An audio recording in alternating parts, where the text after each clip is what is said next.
In this class, let us learn the electric field due to a uniformly charged infinite plane sheet. Consider a positively charged infinite plane sheet. The surface charge density sigma is defined as charge per unit area.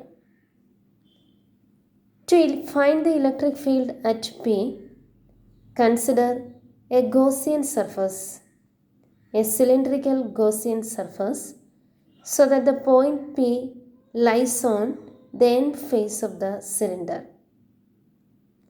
The charge enclosed by the Gaussian cylinder Q is equal to sigma into A, where A is the cross-sectional area of the cylinder. The area of the end faces delta S1 is equal to delta S2 is equal to A.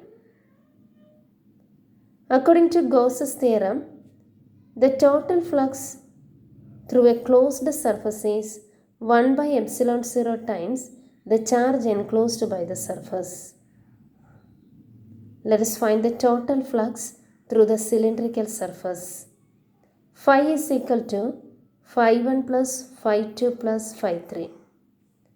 For the first surface, phi1 is equal to E dot delta S1 is equal to E delta S1 as the electric field is parallel to the area vector. For the second surface, E dot delta S2 is equal to E delta S2 as the electric field and area vector are parallel. For the third phase, phi3 is equal to E dot delta S3 is equal to 0 as the area vector is normal to the electric field.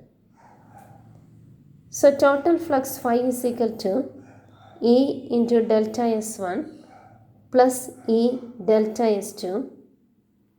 Since delta S1 is equal to delta S2 is equal to A, it is equal to EA plus EA is equal to 2 times EA. Let us substitute the equations A and B in equation 1. 2EA is equal to sigma A by epsilon 0, or the electric field A is equal to sigma by 2 epsilon 0. The electric field is independent of the distance of the point. It is found to be constant. And the direction of the electric field is normal to the plane sheet and outwards.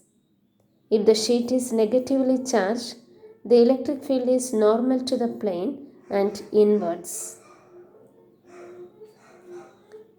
Now let us say the electric field due to parallel sheets.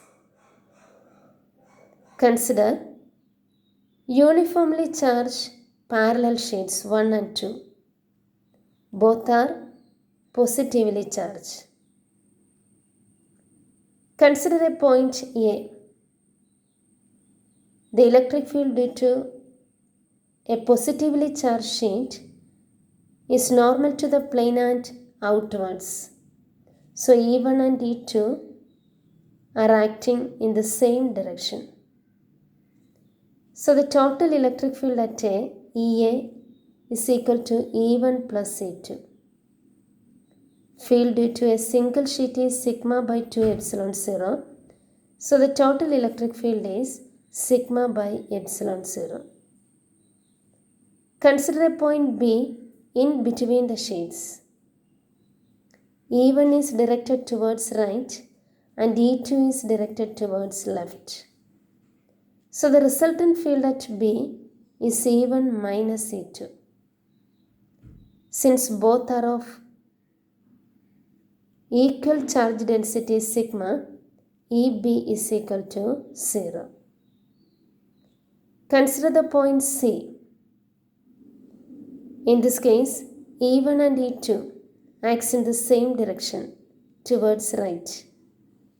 So the net electric field at C is E1 plus E2.